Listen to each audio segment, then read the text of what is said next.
prophets, if I can put it, should be our sniffer dogs. Where are the blockages? Where are the bottlenecks? Where are the strangleholds? Where are the things that we know for dreams and promises and destiny? God said this to me. He's got this one thing. He said, we need to move beyond the place where we feel movement is important. So many people say, oh, well, our church is moving, our prayer movement's moving, our business is moving. It's not just about movement, it's about advancement. You see, the children of Israel moved for 40 years in the wilderness. They kept moving. They upped tents and kept moving, but they never advanced into their promise, and they never established. I like that. They kept, wait, that's really good. Stop there for a second. That's really good. They kept moving, but they never advanced. That is so powerful. Hey, everyone. Welcome again to another Supernatural Leadership Podcast episode. My name is Sean Gaby. Thank you so much for tuning in. As I say, every little time we connect here, I want to encourage you, rate, review, subscribe if you haven't already to our YouTube channel, which is still relatively new, as well as if you haven't subscribed to our podcast, our audio podcast on all platforms, please do share it. It really helps us spread the word and see leaders impacted. So thank you so much for tuning in. And today is another amazing episode. We have a special guest with us. Before I bring her on, I am going to read a little bit of her bio to introduce you to her. Super excited about this one. Someone that I've known, Michelle and I have known for, I'd say almost 2 decades now. And I'm super excited to have her. Her name is Rachel Hickson. And I'm going to, like I said, read a little bit of a bio to you to introduce you to her. Rachel and Gordon, who is her husband, have been married for over 40 years, which, of course, in this day and age is a massive breakthrough. They both worked alongside Reinhard Bonnke in Africa for 6 years from 1984. During this time in Zimbabwe, Rachel almost lost her life in a horrific car accident, but was miraculously healed by God. In 1990, Rachel and her husband Gordon led a group of 4 churches in Hertfordshire, and Heart Cry for Change was born. Rachel and Gordon moved to Oxford in May 2005, where they still live today. Rachel has a passion to see radical lovers of Jesus shift the atmosphere in our society today, and it's crazy enough to believe that an army of ordinary people like us can do it. She is the author of 11 books, the most recent of which is Spiritual Architects, The Gift of Prophets to the Church Today, which we are going to talk about. Rachel is recognized as a prophet by many church networks and denominations. She has been invited to sit on the Global Prophetic Council, the British Isles Council of Prophets, and acts as advisor to several national and international prophetic councils. She serves several national church leadership networks where she is asked for her prophetic wisdom, insight, and leadership strategy. Among other areas, Rachel is often asked to advise and support teams prophetically during times of leadership transition or major building projects, and she has had the privilege of sharing in many adventures of faith in the kingdom. And like I said, her most recent book is Spiritual Architects, The Gift of the Prophets to the Church Today. And this book really helps us understand the role of the prophets and the role that they should play navigating this new era and this new landscape that Rachel believes is here. So Rachel, welcome to the Supernatural Leadership Podcast. How are you doing? I'm doing well. So yes, I'm ready for this. Wonderful to be with you. So good to have you. I think we met, I believe it was 2008. We spoke at a conference together in Ottawa here. I heard of you before. I feel like I heard of you through sort of the networks of Graham Cook back in that time. Yeah. And, all these English accent prophets that I had heard about back in the day, like were all these prophets coming from England. And I just know that Michelle and I have been so blessed over the years to know you. And I know that we've had you several times over the years in Ottawa to speak into the life of our spiritual house at Kingdom Culture. And so we're so thankful for you and your presence. And you've been a very valuable part of many key seasons in my own leadership. And so thank you and welcome to this leadership podcast. Tell us a little bit about your supernatural leadership journey. I know that I kind of touched a little bit in your bio, but bring us into a little bit of your story of where your leadership became supernatural? Well, I mean, I went to church before I was born. So I was born into a missionary family, preacher's family, grew up in India. And I think, if I'm honest, especially as a girl and as a young woman, I thought leadership, I didn't really call it that. I called it being a bossy woman. And I was frightened everyone else called it the same. And so whenever you went to lead, or I felt I could see something, it was always like, oh, shut up, Rachel, what do you know? Be kind and gentle. But I always felt I'd love to do this. So I suppose in my younger years, I was fairly negative towards any leadership in myself. It was at 17 years old, standing in a cow shed, as we do, crazy English people, in summer, doing a big celebration meetings up in the north of England. And a man called Ern Baxter was preaching about the kingdom of God. And suddenly it was like someone got my face and said, Rachel, you can be a leader. Wow. And for the first time, I realized that I needed to shake off some of my negativity of leadership and being a girl. I then went on into the more business. I trained as a clinical biochemist, married a businessman. And as you mentioned, at the age of 24, we went really exploring just because we were curious, to Africa to watch a man Reinhard Bonker. I wanted to see a miracle. That's why I went. Wow. I heard that if you went, you saw miracles. And having been a Mish kid, preacher's kid in church all my life, I wanted to see a miracle. And so we went to Zimbabwe in 1984, and I saw miracles. Wow. And at the end of that 6 weeks of just serving, because we had a business, we just took unpaid leave, I was run over by a 7-ton army truck, nearly killed. But I woke up. A 7-ton. Okay, wait, stop there. So you were run over by a 7-ton army truck. How? Tell us how that happened. Well, I was standing in the middle of the road giving first aid to someone else who'd been in an accident. So you were helping somebody, and the helper got run over. Oh my gosh. Yeah. A drunk driver in a truck made me a sandwich, Rachel sandwich. And they didn't expect me to live.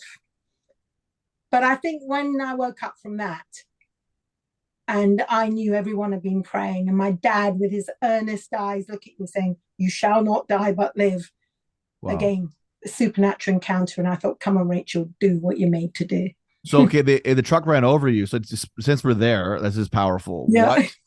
What exactly happened? Like, what was the miracle? So, like, you can walk. Like, what was what did you wake up to? Well, everything from my hips down, both my legs were fractured.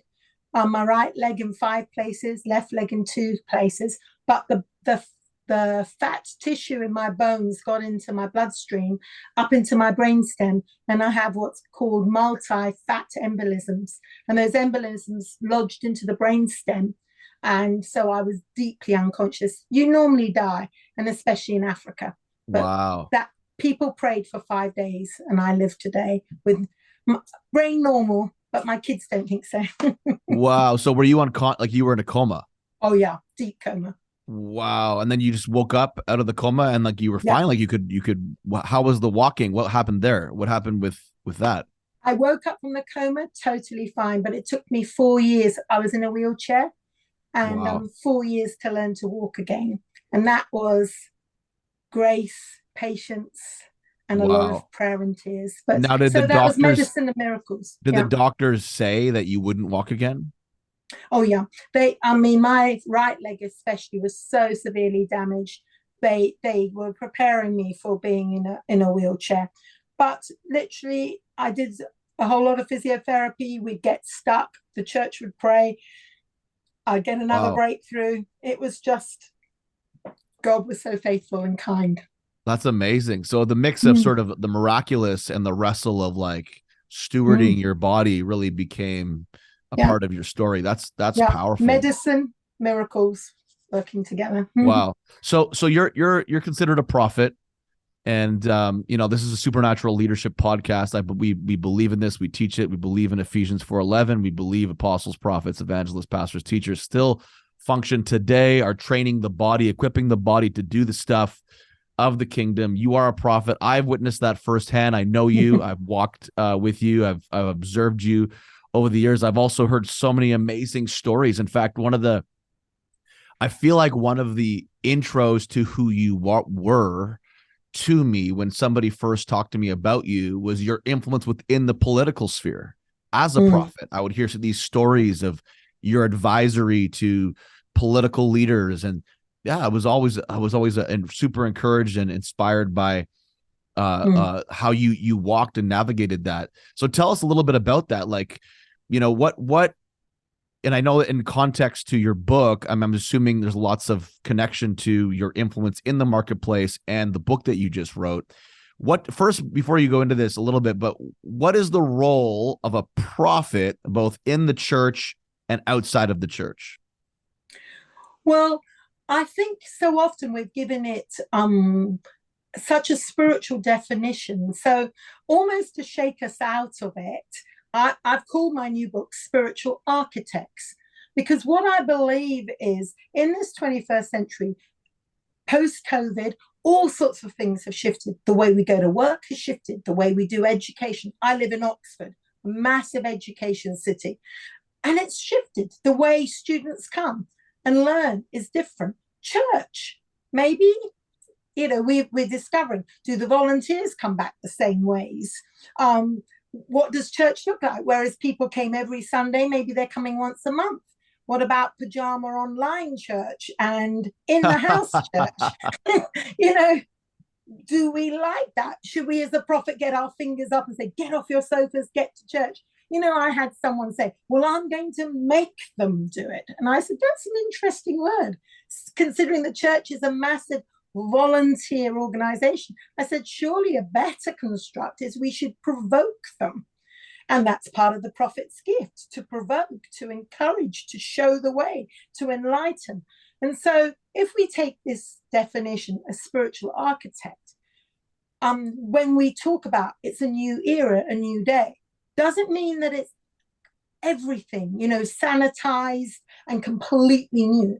No, I think in many ways it's a new collaboration of things old, things new, things tried. It's often the sequence and the way we are presenting things rather than things that have never been done before. It's combinations, collaborations. Yeah.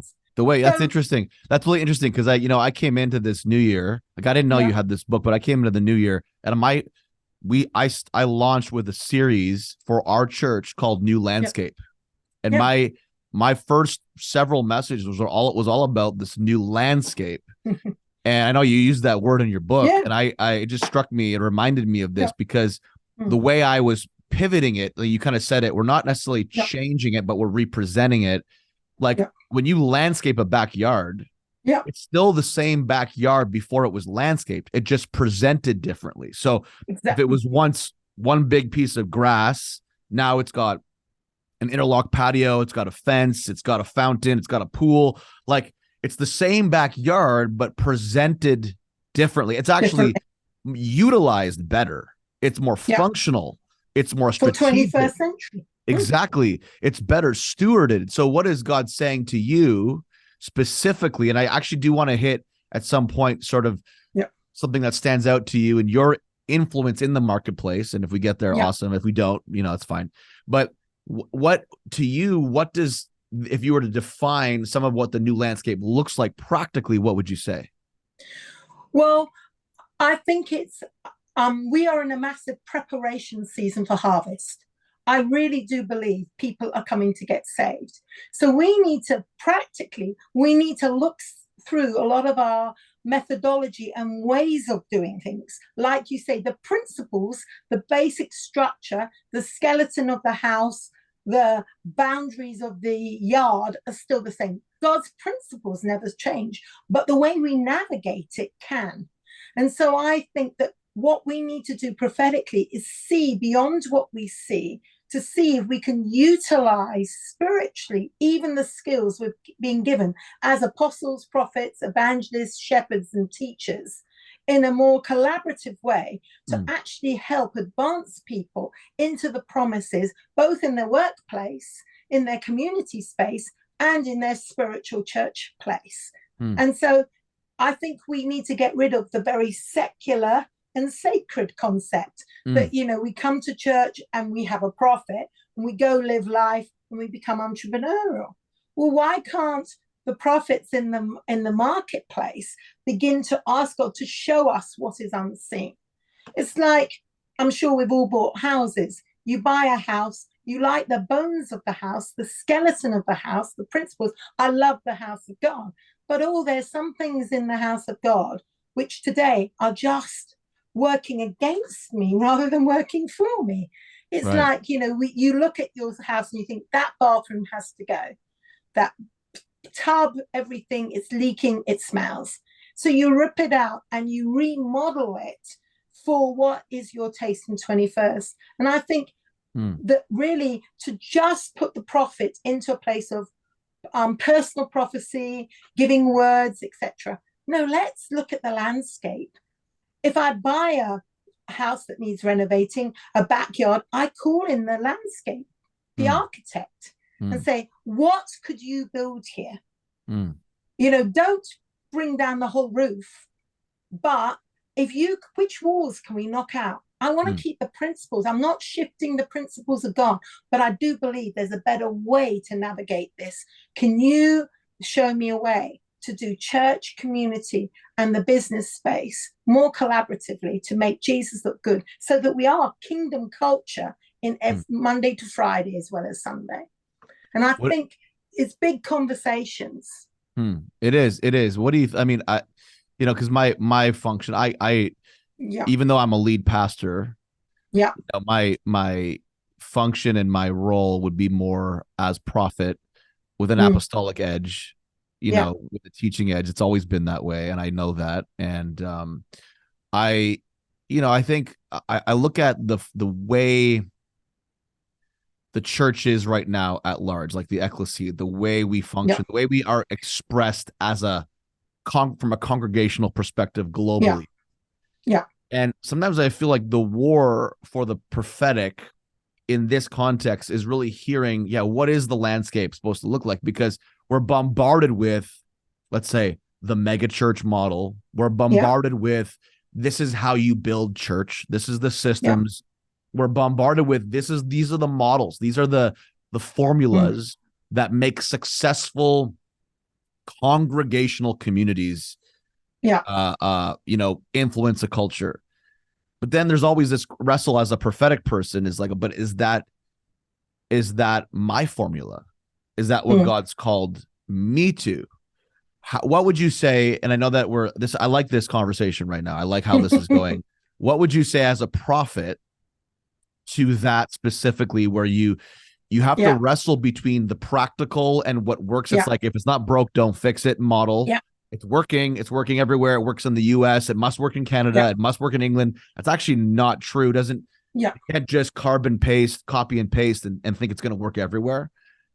There are principles that do work. There are principles that can be repeated. But what would you say to that wrestle, that tension with and also at the same time, I think about this is like, not throwing out what does work on the altar of trying to be super unique in the name of prophetic, in the name of this is how God's called me to build. How would you how would you speak to that? So just give you a little bit of the backstory. Gordon and I have been rooted right back, pastoring every day, 24/7 since March to September, because our senior pastor who founded our church in Oxford, his wife of 42, bless her, went to be with Jesus on March the 30th. And they have a 5-year-old boy and an 11-year-old boy. So Gordon and I stepped in and stewarded that church through a time of grief as we lost dear Anna, and Craig refound how to do that. So he's just stepping back in. So I'm right there. I'm doing congregational church. I'm preaching on Sundays. I'm doing discipleship classes, new believers courses, etc. So I've got that hat on, and I've got the prophet's hat on, which says, okay, we've got a beautiful ecclesia, the church, the gathering of Christ. How can we do it? But I can give you two things that junction, if it's not broke, don't fix it, but I feel there's a new landscape. One of the main things that God spoke and we've shifted within our congregation is the balance between informational time and relational time. So model Sunday morning, you stand up, preach for 45 minutes. So everyone just sits there and listens to information. And of course, there's anointing, etc.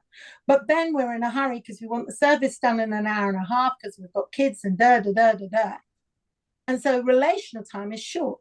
So we've begun to explore how to give informational, detailed teaching like this on a podcast, because people walk to work, they're on their bikes, they're in the gym. So why don't we do the Sunday morning preach, which we would consider and the thing, in a podcast that you can download? Everyone's listened to it. So when we come into the house, we can upgrade relational connect and do it that way. Can we get rid of Wednesday night leadership class or Wednesday night baptismal class and create podcasts in an app? 7, I belong to church, I belong to a family, I want the Holy Spirit, I love the word.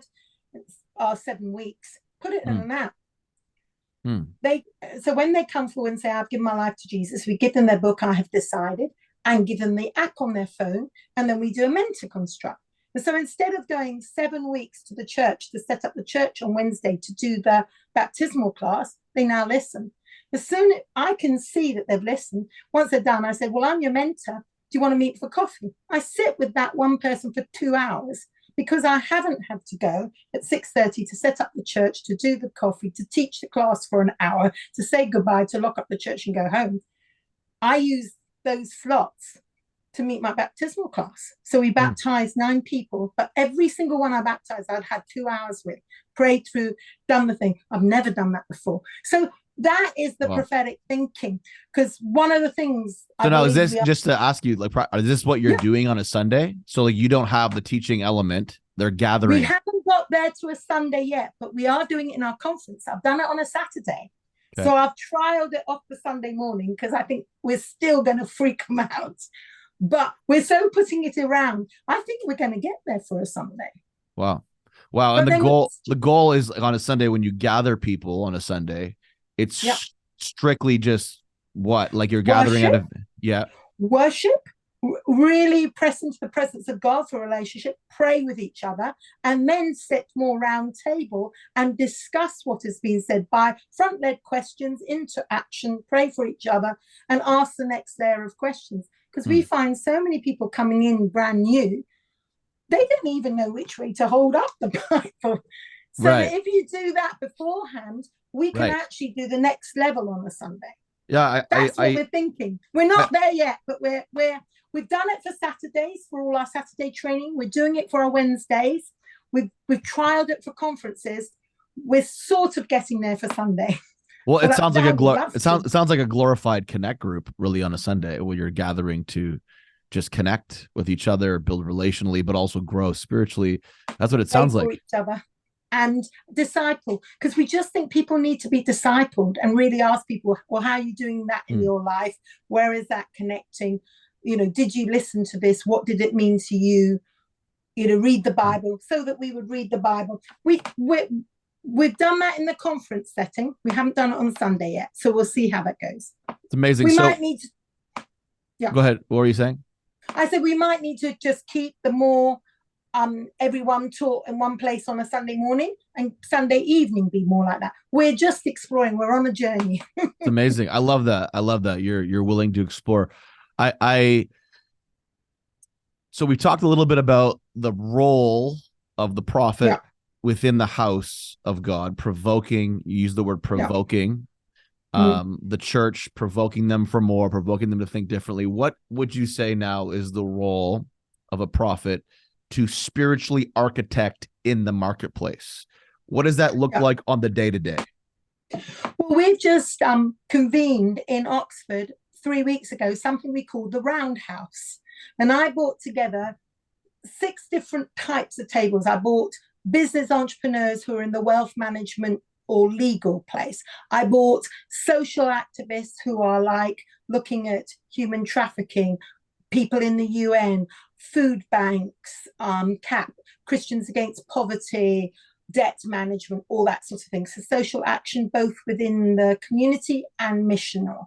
So work into Moldova, Ukraine, refugees, asylum seekers. So 2 tables. Then we had church leaders and church networkers, but the leaders were all people who were leading like movements, like prayer movements, worship movements, prophetic councils. So that sort of level. Then I brought prophetic people who were either leading prayer houses, watchmen, prophets. I bought, there were 7 of them, creatives, people who are artists, write music, plays, authors, that sort of thing. We had 6 different tables and we brought them together. They're all Christians in their spheres of function. Wow. And only one table was church. And and when we put prophets with them. So here's an example. We called it Shuffle the Pack. At first, we let the table sit with like, so all the social activists together, businessmen together. And then I said, because by color of lanyards, I said, now shuffle the pack, sit at a table with 6, each with a different color lanyard. Oh, I like that. So we had a business person, a prophet, a church leader, social entrepreneur, a creative who writes stuff, all at this table. And the business leader immediately turned to the blue lanyard, which is the prophet, and said, okay, prophet, what can you do in this situation? And here's a perfect example. So he said, well, what do you need? So one of the creatives on the table said, well, I have got this full theatre thing. We've got stuck with a building.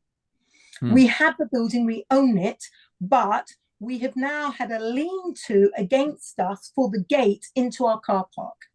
And for 17 years, they have not been able to free this up on this piece of land. And they had bought it to do it. And the prophet, his name's David, just said, just can you be quiet a minute? And he sat there in front of them and drew a plan of the buildings, of the gate, etc. He said, the point is here, this is the contention, there's a bloodshed here. And they said, well, actually, you're dead right. This is in Northern Ireland, and it's a Catholic Protestant curse. And so he said, and there's this and there's this. And he said, around the corner, there's a river, isn't there? And they said, yes, there is. And he said, there's a bridge. They said, yes. And he said, suicide's been happening. They said, yes, we've had 3 this year. And we're September. And he said, they are resealing the covenant of the feud on this land. Wow. Anyway, to cut long story short, the prophet went in there. So the businessman, a lawyer, the prophet are now going to put it down to this place in the car park to break the curse. 17 years being undone by the prophet, just saying, hello, this is the curse. And now we've got good business people with a lawyer aside you that can now activate this, break it thing, and finish. Wow. So now what happened after that? What's the next step? What's the outcome? It's all going through. Wow, amazing. I love that. That's awesome. I mean, that literally happened 3 weeks ago. So I feel that prophets, if I can put it, should be our sniffer dogs. You know, where are the blockages? Where are the bottlenecks? Where are the strangleholds? Where are the things that we know for dreams and promises and destiny? God said this to me. He said, we need to move beyond the place where we feel movement is important. So many people say, oh, well, our church is moving, our prayer movement's moving, our business is moving. It's not just about movement, it's about advancement. You see, the children of Israel moved for 40 years in the wilderness. They kept moving. They upped tents and kept moving, but they never advanced into their promise. And they never established. I like that. They kept, wait, that's really good. Stop there for a second. That's really good. They kept moving, but they never advanced. That is so powerful. Hey, pause, a little commercial break. If you haven't already, I want to encourage you, and you're wanting to take your supernatural leadership to the next level, visit supernaturalleadership.com and join one of our on-demand courses. It is going to change the game. So many amazing testimonies already have come out of people over the years taking this course content. I want to encourage you, sign up today. We have a special offer for you. And as well, if you want to go even deeper and take your leadership to the next level, I would encourage you, And maybe you've already thought about this before, but getting a coach, a one-on-one mentor. Well, I have an opportunity that I want to invite you into with myself, one-on-one mentoring and coaching. It may be a short time or even a longer time. We have many different coaching packages that we offer, and I want to encourage you to consider this today. I believe it will take your leadership to the next level. Dream interpretation, growing in your discipleship, growing in the word, maybe even preparation for you for vocational ministry and bringing the supernatural into every sphere of society. I want to encourage you today, click the link in the description, fill out the survey, and we'll see if coaching is a good fit for you. Because, wow, that is like a, whew, they kept moving but never advanced. That is the nature of what so many people live day to day. You're moving, you're doing stuff. Yeah. But you're not advancing. It's like you're working harder, but not smarter, and therefore you're missing the results you could be. Man, I think that hits everybody. I mean, we've all been there. Maybe we're there right now, you know. Yeah. How do we move from just moving to advance?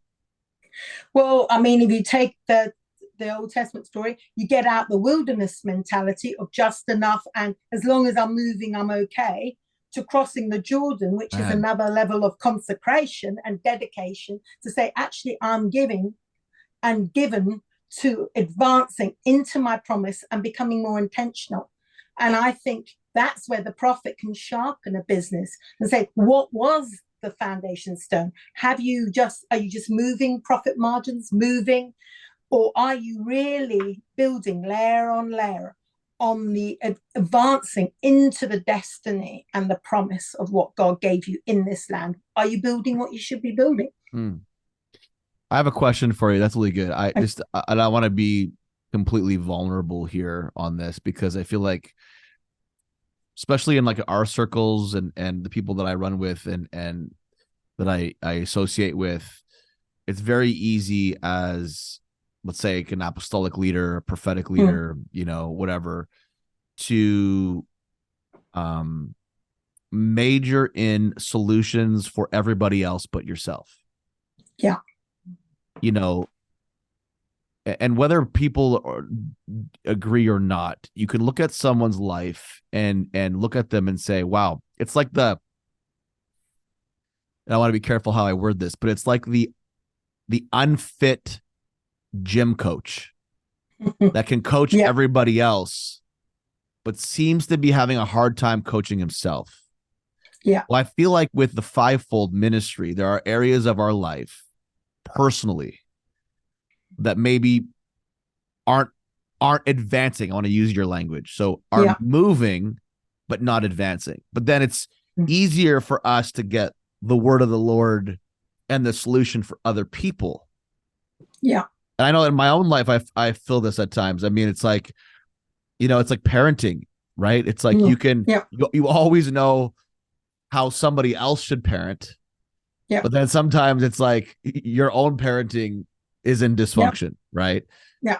What would you say to that for people out there that have been the coach for somebody else, have been the prophetic voice for somebody else, that have been the pastor or the teacher or whatever for somebody else, but then find tension with areas of their life that feel stuck or are not advancing, but are just moving, like you said? Yeah. I think this is a real season of what I call clusters.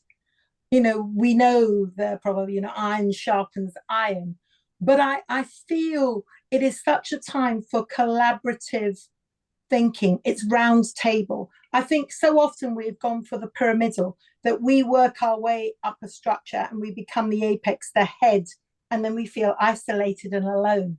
But actually, a much better model is to keep in a circle, to keep a, you know, even God himself is God in three. And then, you know, head and shoulders. And it's keeping that cluster anointing, keeping people. I always say when I'm teaching on leadership, when's the last time you deliberately read a book you know you will hate? You know, read things that stretch you to make you understand. Because sometimes you think, I'm absolutely going to hate everything. You think, but actually those principles they're okay. But the rest of it is not me. And Right. it's that collaborative thing, so that we're all the time. I said, good leaders are ready to learn all the time. Good leaders are ready to lean in and listen. You have to be a good listener. And I think that the pressure on a leader to find a solution actually makes you a poor listener. And so it's actually, okay, let me watch and listen to what is constructing here and see if I can learn something from it. And I think that being able to listen and stop. We were chatting about, Matthew 11:28, Jesus says, come to me. And I think there has to be the disconnect from all our process of life to come back to Jesus. And he said, are you weary? Are you fed up with what you're doing? Is there a dissatisfaction, a disconnect? Then come. Because I can teach you a healthy rhythm of life that brings you to a rest, which is a new place from which you can advance and take hold, and a new perspective. And, God really spoke to me, and he said to me, Rachel, it's okay if you feel tired. You're meant to do a hard day's work. Jesus was tired. Work hard for the kingdom, but you're not meant to get weary. That hemorrhaging of your soul, of your vision, of your passion, of your advancement, you're not meant to get weary. Weariness is different. And so I think, when we begin to just, we as leaders, we think, if I just keep going, no one will notice. Just keep going, no one will notice.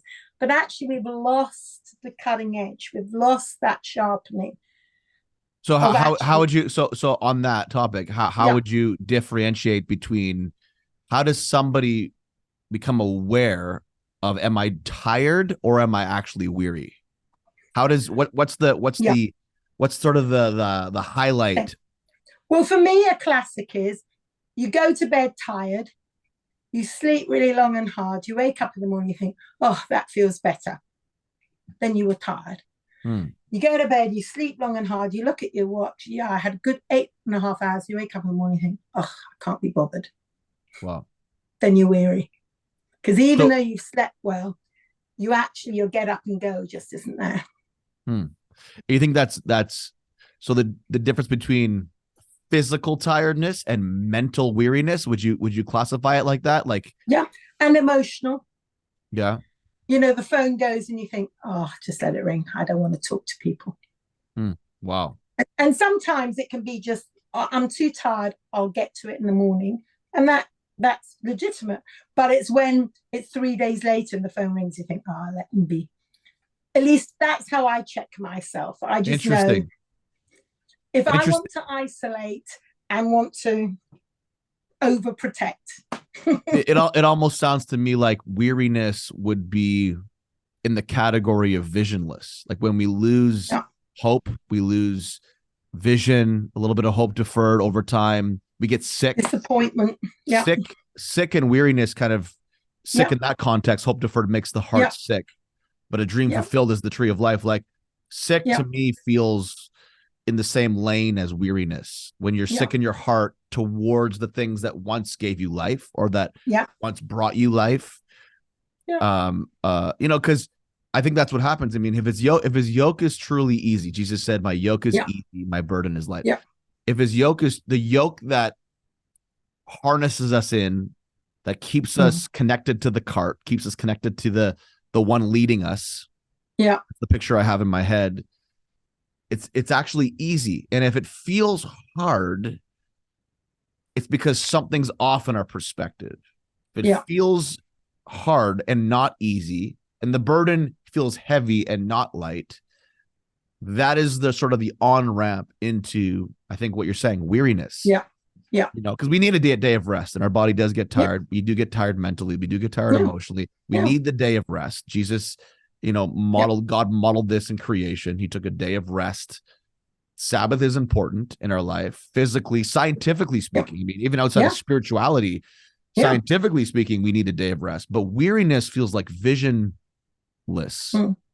And weariness isn't, even if you have a jolly good sleep, you still wake up and you just think, that it's just like it's the flatlining of Yeah. your emotions, your soul, your thinking. If you're a creative person and all of that, it's just like, I don't know. And I Wow. think that is the area where we can keep moving, but we stop advancing so often. I love that. So the moving thing, and I just want to go back to something you said earlier. So you talked about the circle of leadership Yeah. versus the hierarchical sort of point or Apex. Yeah. apex of leadership. Which really I feel like, Jewish people at large think circular, not linear. Yeah. Yeah. Jesus taught that way. He would often answer a question with a question. That's very circular in a way. It's not like you ask me a question, 1+1 does not always equal 2 in the kingdom. 2+2 doesn't equal 4 in the kingdom. It could equal 10 one day, depending on the context. You sow a seed and it could equal 30 seeds, or it could equal 1. Later on it could reproduce into just 1. Like, who knows? But my question is this, and it's more of like a provoking question to you, because I've thought about this a lot. And in the hierarchical model that we've seen in the church, and I don't want to say it's bad. I mean, I think that the word hierarchy gets a bad rap. There's a hierarchy in everything.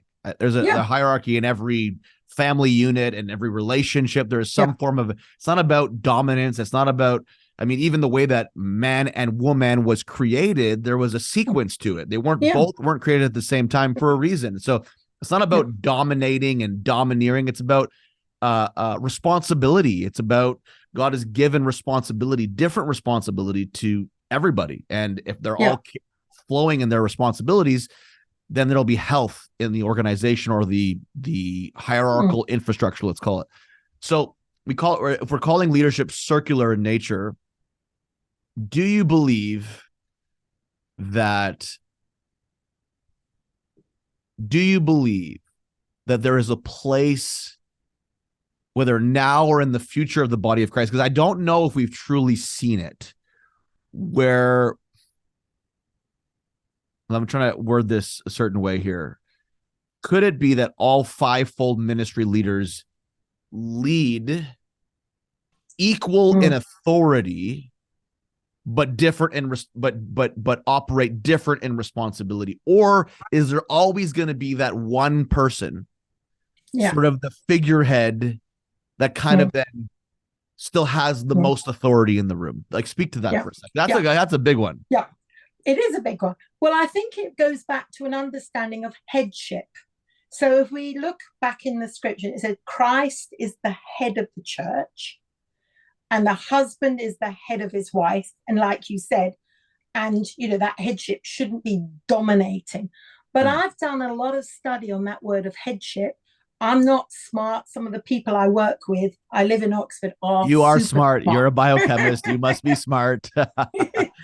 But they're academic linguists, if you know what I mean. So Yeah. we've really gone, and it's really interesting. Paul, when he uses that word for headship, does not use the Greek word that would normally be used in the day for the emperor, the CEO of the company, the general of the army. He doesn't use a structural headship word. He uses a different Greek word, which is kephla, which is the head. But in the English language today, and I should think it's similar in Canada, but certainly in England, we use this phrase, the head of the river. Let's go to the head of the river. And that is the word that Paul uses. Christ is the head of the river of resource supply for the church, and the husband is the head of the river source supply for the wife. And where the alignment is right, we are resourced and headed up. So immediately that changes. It's not a domination of I am chief, bow. So going back to your question, if we could have apostle, prophet, evangelist, shepherd, teacher deferring to one another with a head. So when we want a builder, we come to the head of the apostolic head, from which all the resources of wisdom to build the sent ones miraculous comes.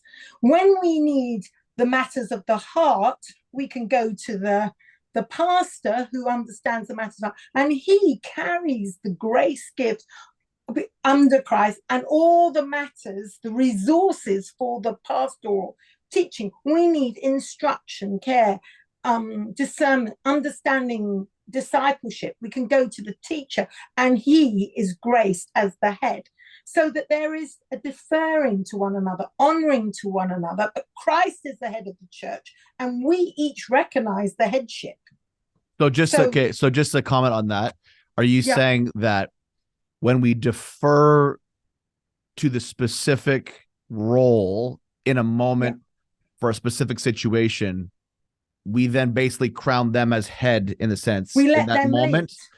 Or and like I'm going to say or were you saying before that at the end of the day there's still always an apostolic head that kind of, let's use the word governs for a second, all of the heads? Are we saying both, or are we saying one or the other? I think there is a both and, in the sense of that we honor one another, respect, it says who do we honor in a good relational connect. Hopefully that ability to honor one another and know who's the one to pull in will be there.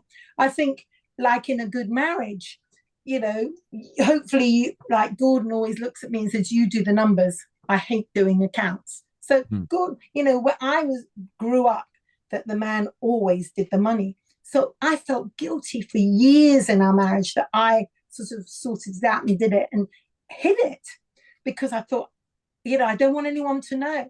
But Gordon just said, but I'm the scientist. He's a linguist. I love numbers. I was good at maths. He didn't do maths. But he deferred to me. Doesn't mean that I rule the money. No, he recognizes my ability to do money. But he is the head. And I think that is where maybe some of our leadership models are going to have to come back to a whole new way of trust. If you are the leader, Gordon, you lead this home. You're the father of this home and our kids and everything. But actually, I probably do lead the money, but it's yours. How do you think you steer a Titanic in a new direction? So when I say Titanic, you have a strong, broad culture of church formula function. This is how they're expressed every week. So let's go back to the Sunday model. Let's go back to the one leader model. Let's go back to, we don't have apostles, prophets, evangelists, teachers, pastors functioning in every church culture. We don't have that circular model functioning. There are times when I thought I saw it. Maybe there was like an apostolic lead and a prophetic, but it still seemed like that it wasn't so authority wasn't so distributed equally. The Brethren Church tries to do that, where not really anybody's a leader. It's like throw out leadership altogether, and that doesn't really work either. How do you steer, though, a Titanic ship, like a mega church, for example, model that's growing to their 10,000 people? How do you even steer, if this is what God is saying, how do you steer that into a direction without imploding the whole thing? Because people, we may get it right as leaders. We may have the word of the Lord, but like Ezekiel got the word of the Lord, but the people were rebellious. The people didn't hear. The people, God said, I've made your head strong against their foreheads. And there's a clash, in a sense, of spiritual titanism. In a sense, there's a clash. And God said, like, before even Ezekiel were to prophesy, like, I've already made their heart hard. Like, what a horrible calling to get. Like, you're going to do the thing, but no one's going to listen to you. That sucks. But like, that's kind of what it feels like in a lot of ways, right? When a prophet gets a word like this, like the interpretation, the practical activation element, how does this play out? Like, that's a big conversation. In the end, it's huge, because it is relationship and trust. And I think it will be done like every marriage, every family unit, every home unit, where there's a relationship and a trust. That's where it will be modeled. And I think everyone has different needs for security, significance, self-worth to be expressed, and how that is felt. And some people need a stronger hand some people actually need a more collaborative. So I think that's the beauty of church, is that we are often 12 tribes all coming together to be the one family, and there will be different models of it. But I think more and more and more as we're moving forward, that it is this informational, relational connect. It's people working together. It's people actually learning to listen more. But I'm a strong leader. I like to be led strong. I don't like fluffy and fuzzy. And, well, you do it this, well, what does anyone think? Silence for 10 minutes, like, right. Someone's, I'm not like that either. So I don't believe that we go with no leadership, but I believe we get smarter at saying, he's the best one to lead, she's the best one to lead, she's got a grace here, and that we can actually see the gifts that are in the room. But you need a good leader in the mix who is designated, who knows, who actually doesn't feel he has to do it all. So how to bring, so really what you're saying at the end of the day, you still need an apostolic leader to bring these people together. Yeah, 100%, to network. And I believe that, of course, I'm just, in conversation here, but pulling people together, still an overseer. And I think that ego has to be out of the way for this to happen, because we all want this to happen, but insecurity gets in the way. I mean, humanity gets in the way. Everybody wants, it's a play for power often, some of the greatest tragedies in the church has come from a board level power tripping sort of model where it's imploded, the leader's fired, because the board member, whatever, like they're not really under any leadership. They're just making calls about leadership. When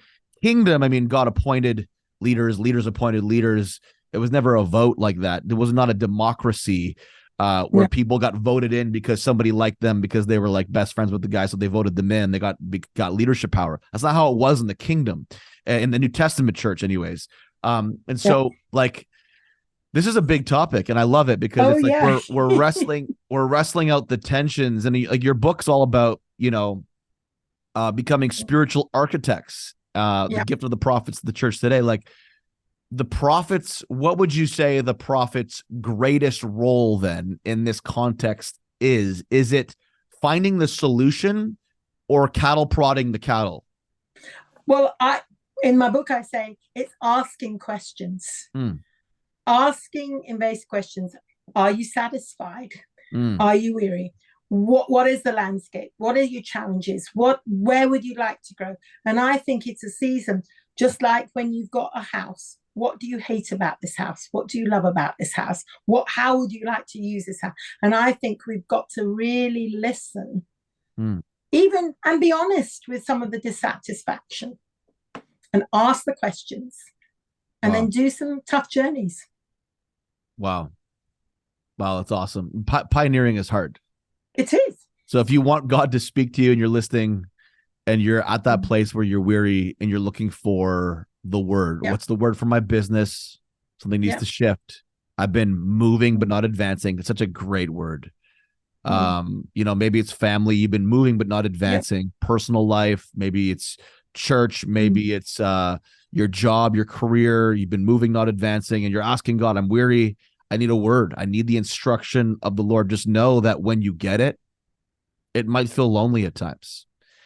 When you get it, it might feel hard. It might feel challenging. It might feel like you're turning a Titanic ship and you just don't know if you're going to topple over or not. Like, if you're going to move in a new direction that you've never moved before, expect turbulence, expect waves, expect pushback, expect things that will feel like contradiction to the very thing that you feel you heard from God, which is the Bible in general. God would speak something and then he'll throw our lives into a season of contradiction where it seems like everything that God spoke is impossible to take place.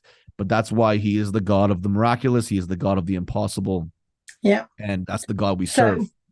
So if you want something to go away, here's a takeaway for you. I've talked a lot about clusters and cluster anointings. So I think you have, Shawn, have just spoken about that insecurity of hitting a hard season. I want to give you a verse. It's from Acts chapter 3, verse 6. And it's when Peter and John, they've just been through the whole season of the outpouring of the Spirit. Jesus is gone, life is different. And they go back to a familiar place, the temple, through the beautiful gate.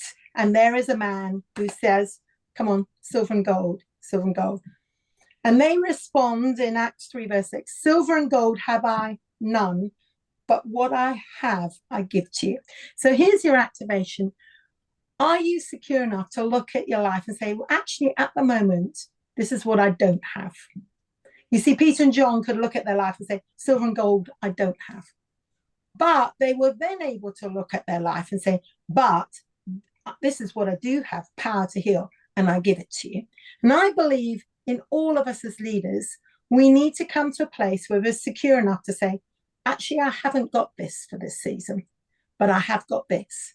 All of us have got something, and all of us have probably got a lack. And that's why we need these clusters. That's why we need to collaborate. That's why we need leadership skills and sharpening. And, you know, just take one illustration. Nicky Gumbel, who started Alpha, he had a whole vision of how to evangelize in churches, round tables with meals, through the videos of the Alpha course. That's what he had.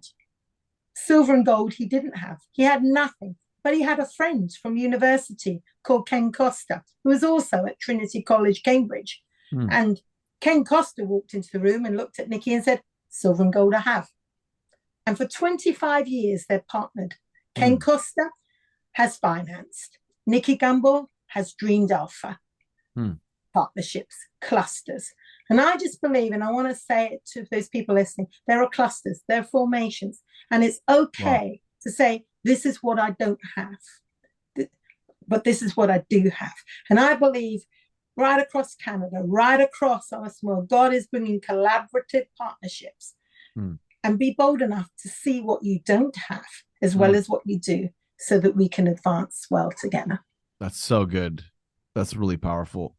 What would you give us as a little bit of a practical activation to go away with? So all the listeners listening, heard all the stuff we've talked about, lots of good takeaways, lots of good conversation. What can the listeners do from here on in to apply some of this stuff? Give us some sort of a challenge. Yeah. Well, I think it goes back, come to Jesus, you know, Matthew 11:20. So come to him and just stop for a moment. Ask some of the big questions. Am I weary? Am I tired?